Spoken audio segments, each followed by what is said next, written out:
Hello everyone, আসসালামু আলাইকুম। Back to my new video. আজকে রান্না করব শাকের ডোয়াটা আর শাক পাতা আলু দিয়ে একটু ঝোল ঝোল রান্না করব। সাথে একটি চিংড়ি মাছ দিব, গলদা চিংড়ি মাছ। এটাকে কেটে কেটে 4 পিস করে নিয়েছি।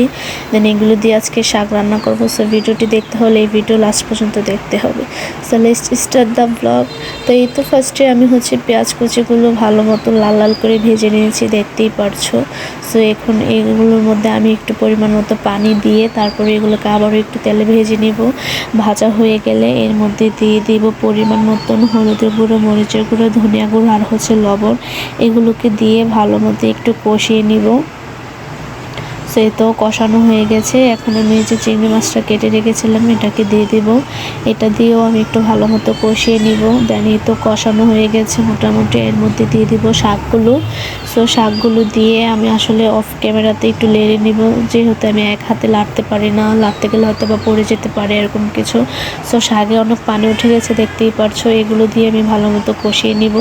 দেন এখন শাকে একদমই পানি নেই, আমি এখন পরিমাণ মতো পানি দিয়ে দিব।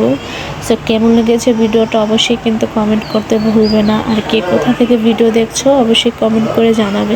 সো আজকের ভিডিও পর্যন্তই থাকছে। আল্লাহ হাফেজ।